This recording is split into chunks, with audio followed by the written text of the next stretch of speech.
encore et encore, pendant que les conquêtes russes sont soit ignorées, soit sous-estimées. Est-ce que le rôle de la presse doit s'arrêter uniquement à ce jeu?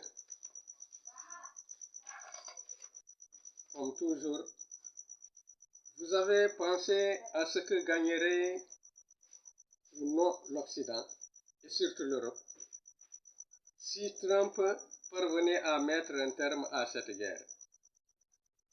Mais vous n'avez fait aucune allusion à ce que gagnerait ou non l'Ukraine, d'abord, mais aussi le tiers-monde.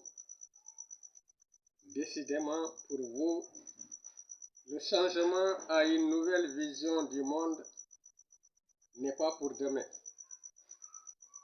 Dans ce cas, vous ne pouvez pas accuser Trump et Poutine de ne s'intéresser qu'à leurs intérêts.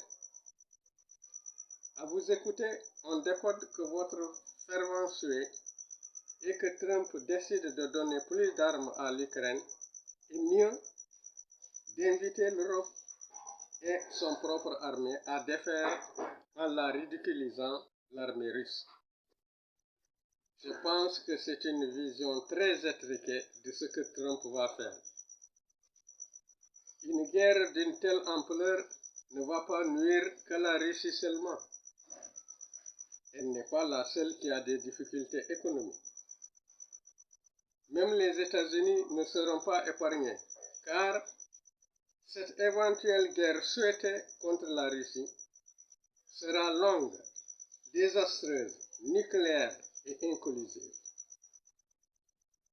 Les arguments que vous brandissez pour vouloir continuer à tout prix la guerre sont sans fondement.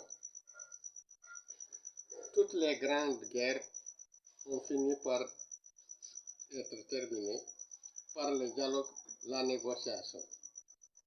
Et ce n'est pas le président Biden qui me démentira avec la guerre en Afghanistan.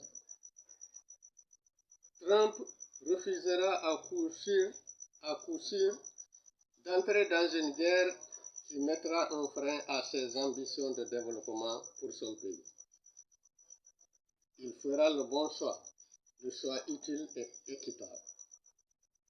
Heureusement pour l'humanité, il y a toujours dans cet Occident des gens qui abordent avec sérénité et lucidité les problèmes posés. J'invite les hommes des médias européens à être plus prudents et plus conséquents. Merci.